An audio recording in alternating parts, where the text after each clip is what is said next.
Annex A control 5.24 information security incident management, planning and preparation. Now, the purpose of this control is to ensure your organization can respond to information security incidents swiftly, effectively, and in a coordinated manner. It's about defining roles, responsibilities, and procedures before an incident occurs so that your team knows exactly what to do, when to do it, if something goes wrong. Now, just for context, this control is very closely linked to business continuity management, although it's not BCM itself. In fact, a large chunk of 27001 Annex A controls within the organizational controls deals with incident management. Everything from incident planning and preparation, this particular control, all the way through to ICT readiness for business continuity. So don't panic. BCM can feel overwhelming at first. Indeed, there's a whole standard related to business continuity in relation to information security. Some organizations even have entire teams related to or working in business continuity. I should know, I used to work for such an organization and headed up crisis management and incident management for Europe for this particular bank. But here and now, we're just going to focus on the basics, and that is we're going to talk about incident management. So what does the standard require? First and foremost, it states that the organization, that's you, shall plan and prepare for managing information security incidents by defining, establishing, and communicating information security incident management processes, roles, and responsibilities. So let's look at three components of this. The requirement is that you define what resources you'll need, that you establish the processes and assign responsibilities, and that you communicate this clearly to relevant parties. Now, why is it important? Why do we need this? Well, it's a fact of life because security incidents are inevitable. Now, I'm not saying you are bound to have a cyber attack. I'm not saying you are going to be a victim of cyber crime, but let's be honest, mistakes happen, systems fail, and we are human. We are fallible. Consider these examples. Have you ever sent an email to the wrong person? Have you ever lost a laptop or a mobile phone? Or maybe you've broken it, you've dropped it down the toilet, or you've dropped it in the street and it's smashed. Or you've had a system outage, or you've had a system block you access or your access into critical data. If you have, then that is a security incident, or certainly a security event that could lead to an incident that would have to be managed through these kind of processes. Because each one of these could potentially have an impact on confidentiality, integrity, or availability. If any of those are breached, it's a security incident. And planning allows you to act quickly and reduce harm. Now, I'm going to keep this fairly high level here because I'll be honest, business continuity and incident management, there's a whole psychology around how you should prepare and why you should prepare. But for this video and for this control, we're going to keep it relatively a high level. But it's a fascinating area. And just as a bit of a illustration of this, an example of this, it's one of the reasons why the Titanic disaster is still so alluring and interesting to many people, myself included, because it's the ultimate what if. What would I have done if I would have been in that situation? How could I have prevented that crisis from happening? And how would I have dealt with it if I were there? That is about preempting and thinking about an incident and putting a plan in place to say, if that were to happen again, this is what we would do. Now, back to ISO 27001. What is the auditor looking for? Well, the auditor wants to see that you've thought this through and written it down. At a minimum, they're going to want to be presented with an incident response plan. They're going to want to see a business continuity process and a post-incident review process. Now, these documents should clearly show who is responsible for what and how the organization will respond.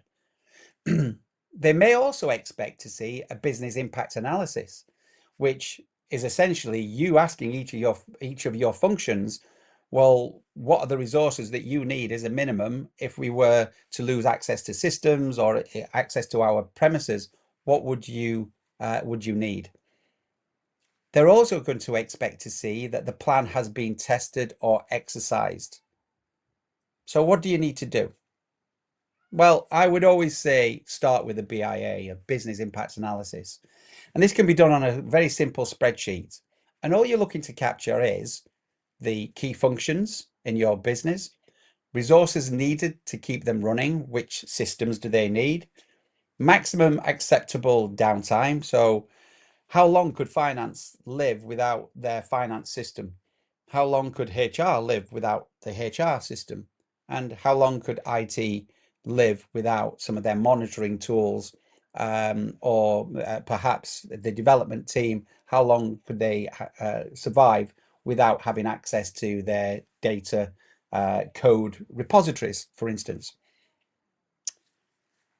Once you've identified that, you can then start to write a plan based on this information. You then communicate it to key stakeholders and then test that plan annually.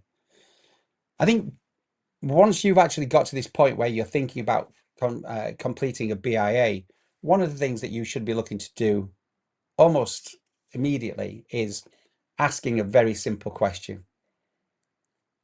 Who would I need to pull into a room if we had a major data incident, a security incident? Who are the key players in my business that I would need to bring into a room? They're your crisis management team. They're your incident responders. And they can help you bring this information together that I just mentioned, the BIA, and what are the contingencies you would need to employ should you have a major incident or events that happens. Now, a good way to galvanize them and get them interested in this might be to put in front of them a scenario, so an example exercise, if you like. So you might say to them, okay guys, we've lost access to our CRM system for the next week. What do we do?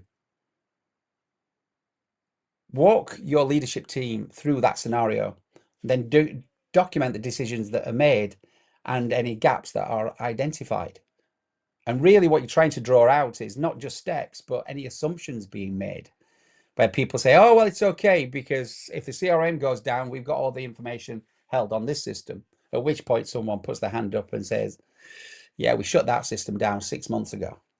So you're trying to draw out this information so that if you were to lose your CRM, you would have a clear number of steps that you could follow that would help you through the recovery process. So there you go. We're going to talk about some of the questions that we get asked here, which I think, again, really emphasize or bring this particular topic to life. One of the questions we get asked is, we already have a BC plan, isn't that enough? Well, my response to this is, it depends. It may be. You see, many people will say, we have a disaster recovery plan or we have a BC plan. And the plan talks about, this is what we would do. We would send this department home. We would make this department do such and such. These are the actions that the sales and marketing team would perform. But that's how you keep the business continuing. It's a very critical part of the process. But what we're talking about here is the first, let's call it the first hour, first 2 hours of an incident. This is incident response. How do you respond to it immediately? What's your immediate steps? As long as your BC plan includes very defined roles, clear responsibilities, and how communication will happen, then yes, your BC plan may pass muster. It may be adequate. But if not, you need to have something which is a clear step-by-step process of, this is who we would bring together, and these are the ways that we would manage a security incident. In terms of the BIA I've mentioned, It's not a requirement of the standard that you conduct a BIA, but it's good practice. So how detailed should the BIA be is one of the typical questions we get. My response to this is don't overcomplicate it. Start small, collect the key details that I've mentioned already, and you can always build on it later. What you're looking to do with a BIA is what would be the impact on your business if you lost core components of a function? So if the HR team were to lose access to the HR platform, would that stop the business immediately? Probably not. Do you need it up and running within a week? Possibly, maybe in 2 weeks, most likely. But that again is to be determined by you. In terms of testing your plans, we get asked how often should we test them? And again, I would always say that you should be, this depends upon the criticality of the system. A golden tenet is do not create a disaster by testing your business continuity or disaster recovery plans.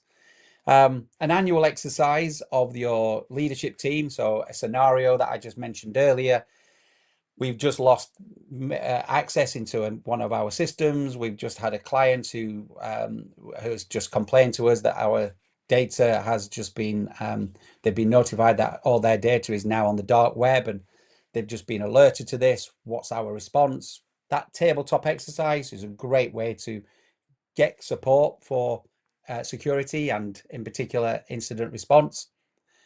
I would also say that you should be conducting annual technical tests. So how you recover your email or cloud or other critical infrastructure that you need to run your business. So annual tests. This is one of those controls where it can be quite technical because there, as I've already mentioned, there's a whole other standard related to business continuity. But this, if we keep it to the title of this particular control, it's about incident response. The challenge really is more logistical than technical.